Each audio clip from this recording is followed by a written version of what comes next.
Thank you, Jeffrey and Maddie, for the idea of the conference and the fact that we have discussed these ideas.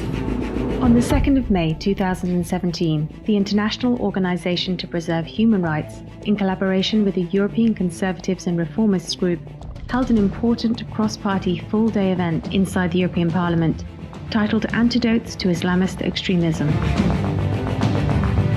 The event was sponsored by the ECR Group and hosted by British MEP Geoffrey Van Orden, alongside Matty Heaven, Policy and Advocacy Advisor at the International Organisation to Preserve Human Rights. It was also supported by MEPs from the EPP, S&D and ALDE groups.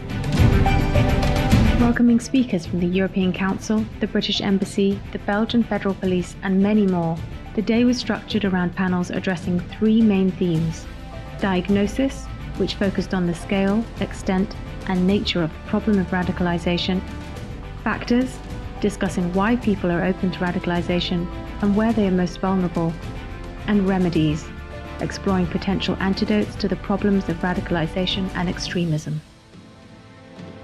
I don't need to underline the importance of the topic that we're discussing today. Without this reading of their texts, not the Quran and the Hadith, their founding texts of the Islamist ideology, we are not going anywhere. And challenging the ideology and the narrative that these groups depend on is vital. There are the good mosques with the good preachers who encourage people, encourage the migratory mass to be integrated culturally inside of the society. And on the contrary, there are certain mosques and certain preachers who do completely other things. They are spreading the seeds of the hate in the heart of their audience. Often these people, these preachers, they are related to certain centers out of the European countries who are the systematic troublemakers, the systematic chaos makers in the Western society.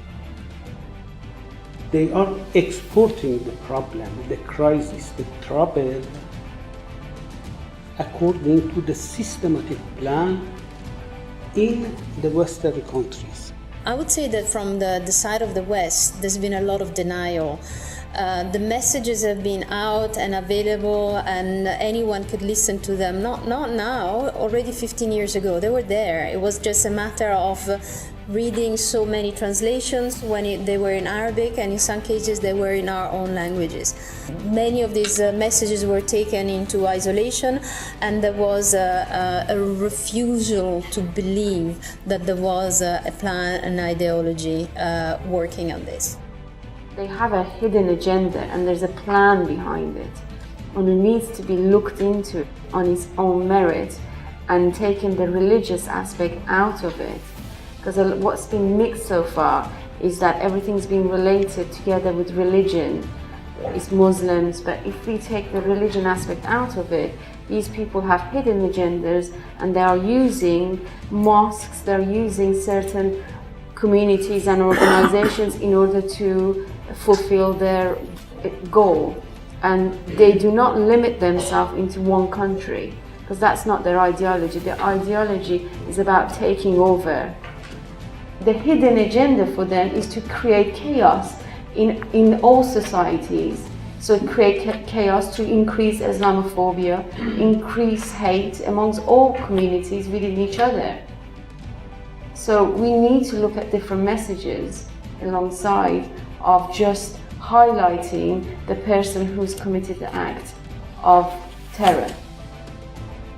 Don't think that all of a sudden somebody become radicalized somewhere in the world, in the Western countries, etc. It is much more complicated than this.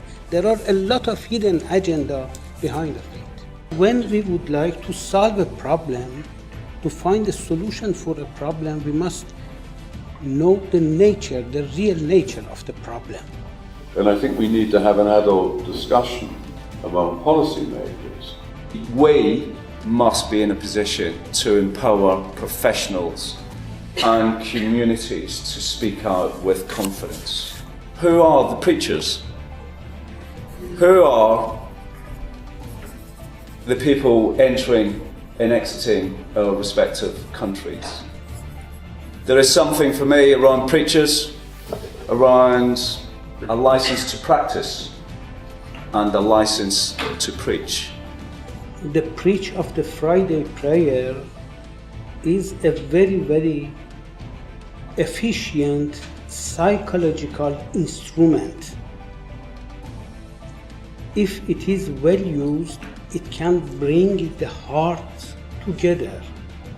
And if it is bad used, it can radicalize people. So it is very important to know that Friday praying is not a religious ritual at all. And this is the seed of the problem. It is a political ritual done by a religious man. And because it is done by a religious person, people, they think that it is a religious ceremony and a religious ritual. Already the fact that the political speech is given to the people by a religious man, it is a violation of the constitutional law in the democratic societies which are based on secularism or laicity. For too long we've seen how ideological groups have taken over this official role of representing the Muslim community. In all of this, you don't find any relationship between what is happening in this process and the Quran. The Imam doesn't refer at all to the Quran, but to the moral according to his point of view. It means that even if Prophet Muhammad today was there and he had the Quran in his hand, he couldn't solve the problem of radicalization. Because the concept of ummat and imamat is misused, and it is not a new problem. This problem exists in the life period of Prophet Muhammad. So they made the mosque and they invited Prophet Muhammad to go and inaugurate their mosque. But they had bad intention. They wouldn't like to lead, to guide those who would like to pray, but they would like to preach those people against the values of the Quran in benefit of the tribal traditions. So Muhammad got order from Gabriel to go and to close the doors of those kind of mosques. So it is not new, this problem. It is as old as Islam. It is because of this that from the beginning, two versions of Islam was born in the same city in presence of Prophet Muhammad. Till now. Still, we have unregulated preaching in mosques. We have imams coming from foreign countries who do not speak the national tongue, in my case, don't speak English, and are conveying their own message, which is not, as Dr. Azmayesh has so clearly pointed out, is not the true message of the Quran. These people who have got hidden agenda, they do want Islamophobia to increase. They do want the Muslim communities who are moderate to be segregated from the rest of the community and to become, radicalized. Do we need to start a discussion on how to create the conditions for the development of I don't like the way to put it, European Islam, but to allow Islam to develop in a peaceful, transparent way in Europe, and not always be under the pressure of the jihadi development. This is something we haven't started discussing even because we believe it's not for the EU, not for government to have that discussion. I tend to believe that we should. It is necessary to militate for this Islam, the real version of Islam, or as our friend he told, the European Islam, a modernized Islam, or an Islam compatible with democracy and modernity and respect for the human right. We must not let those who want to divide us. Whether it be the neocons who want to just portray Islam as inherently evil and there's nothing that can be done about it, whether it's the National Socialists who say, actually, guys, Islam is a problem, not Muslims, or whether it's extremists, as you talk about, who actually say, it is inherently incompatible to be a Muslim and to live in the West. Or what about people who have their own problems and probably are violent people?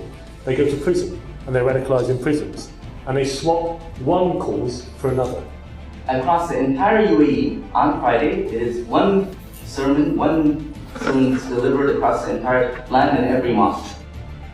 The Friday praying imam in your country, they are following the preach which is given to them writtenly by a center.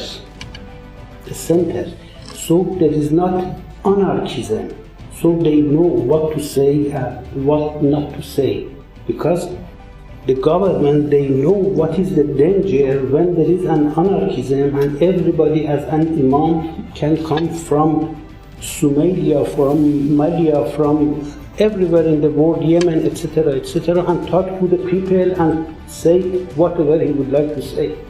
They give the preach, the content of the preach is absolutely written by the government.